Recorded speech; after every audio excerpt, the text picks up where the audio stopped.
Yo, what's the issue with you and the Island Boys, bro? Like, what's the real problem here? Like, what is it? So for the record, I interviewed them before they were the Island Boys, before they penned the Island Boys. What were they before that? Fly Soldier and Red 4X or whatever the fuck his name is. Fly Soldier and Red 4X. Yeah, but they were like viral as shit for just arguing with people on Instagram Live and shit. And like, part of me felt like I have a hip hop platform. Like, I can't fuck with these dudes because it's too lame and it's too corny. But then at a certain point, I was like, nah, you know what? It's so lame and so corny that I just have to do it. Like, it's so good. And I interviewed him and it was fucking huge, millions and millions and millions of views. And like, and then, we didn't talk that much after that. They got mad because somebody on my social media team posted a video of them getting booed in the club. They played at Live. Yeah, I saw and that. everybody booed them. They were mad as if it didn't happen. Why are you laughing with joy? It was funny as Why are shit. you laughing with joy, bro? It was fucking hilarious. Because Liv is all grown, sexy adults, whatever. Yeah. And then you got these two dork-ass kids with their little tactical vests and shit. You're getting too much joy out of it. He probably hates whatever they're doing out in the world. So I did this business podcast with this dude, Graham Steffen. And he's like the whitest dude you ever met. And he just goes like, Mac, it's okay. It's okay, bro. It's okay. How many times did you watch This is the most that? he's ever laughed. I'm so proud Like- to be part of this. Yo, this is insane. Yo, I've never seen it. I'm sorry. Where we at? Oh, yeah. I'm sorry. All right, so this dude Business podcast. This dude asked me, are they like geniuses? Like viral geniuses? And I was like, no, they're dummies. You know, basically, it's just what I said. They're retards. Like, they don't know what the fuck is going on. Right. And they saw it. Somebody clipped it. They saw it. You know, I figured I was doing the whitest podcast ever, that they weren't going to see it.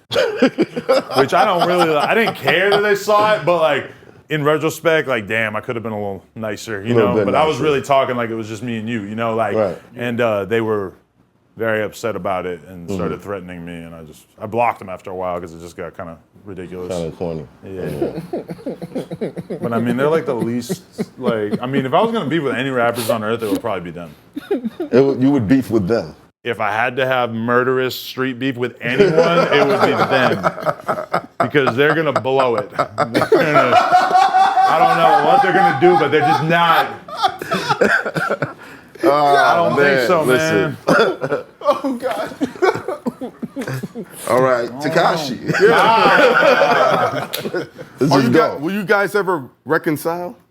Me and 6ix9ine or me and the Island Boys? No, 6ix9ine. Oh, because nah. the way y'all came up, not together, but like how you were one of the first people to give him that look on No Jumper, and how you ascended to the heights as well. It was a nice collaboration. So seeing y'all go back and forth, it always feels like it's such a deeper interaction, a deeper beef between y'all because of the personal connectivity between y'all two.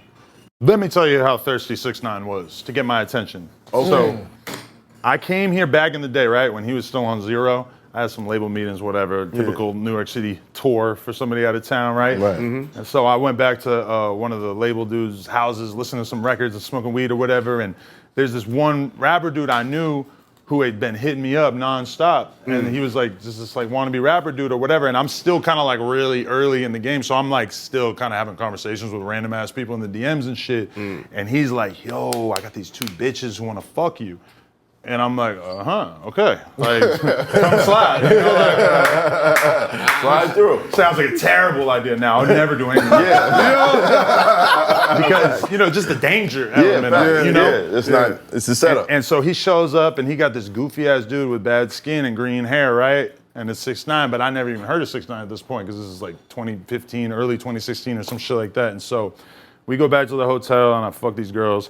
And 6ix9ine's kind of like, the dude that I met up with, he got so drunk that he was puking in the toilet while I was hitting the girls, right? So 6ix9ine is in the room while you smashing the two joints? But he's kind of like attending to his homie who's puking. But then he's kind of like peering out and like peeping me fucking these girls, right?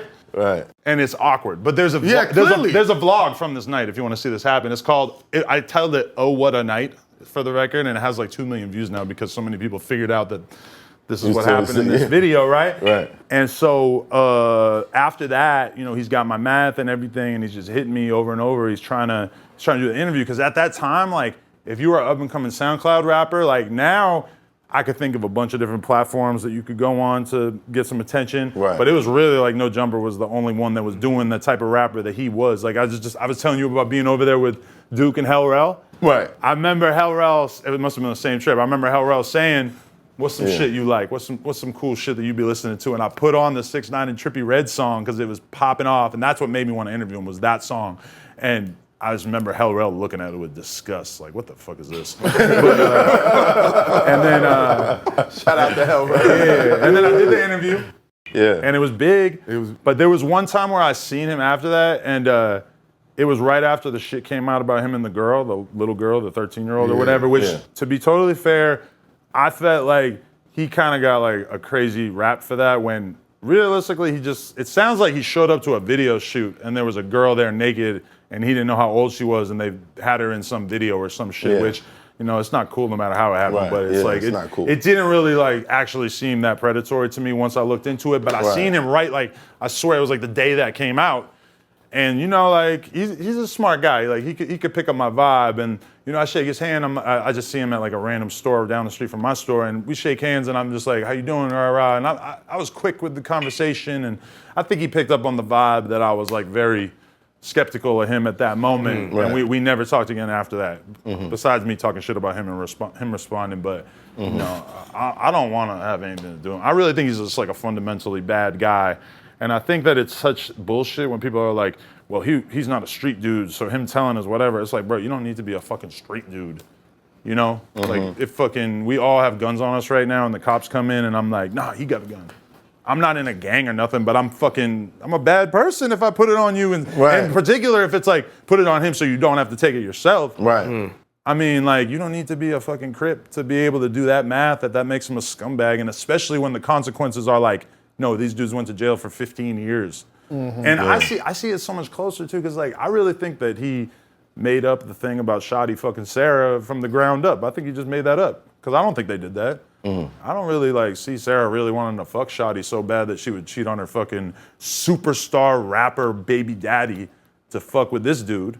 I don't really see him necessarily. Like, I don't know. And we don't know do anything, but I know her. I think she's a pretty good person. I don't think she did that. Let's put it this way. She knows her man, and she knows the men that her man is around. Which one would you be more attracted to? I don't think... That's her take. I also don't think Shotty, as much of as a fucked up dude he may or may not have been, I don't really see him fucking up his like sole opportunity to get some pussy with a girl who don't look that different than 5 million other girls around here, right? I personally don't know, but you'd be surprised. Yeah, no, for sure. I mean, people do dumb shit, torpedo their whole life to get pussy, for sure. You still make a good point. Like, I hear where you're coming from. But he denies it so hard. I feel like I'm a pretty good judge when somebody's lying. Shotty denies it and she denies it. So I just use that as an example to say that I think that that's a lie that he made up from the ground up, because that's the only thing that he says when people give him a hard time about snitching. You wouldn't snitch if dudes was fucking your baby mama. That's like the only thing he brings up, because that's the best route, and people kind of latch onto it because it's a very relatable scenario, I guess. But they forget that he actually committed crimes. When you're putting hits on people, you're a gangster. Like, that's a criminal. That's criminal shit. I hate when they... The scapegoat I hate is he wasn't really a criminal. He wasn't really a street life. He wasn't. I don't care if you're a 9-to-5 L7 accountant. The second you put a hit on somebody and you have the money to make, and it's not a joke, I got a 30-pack. The second that happens, criminal. That is criminal activity. Like, there's no getting around that. I don't care who you are, what your resume says. That's some criminal shit. Personally, I think there was a lot of mistakes made in that situation. And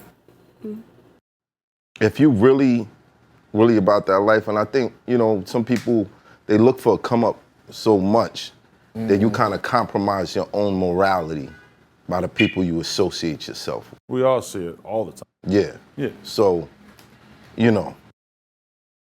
How do you avoid?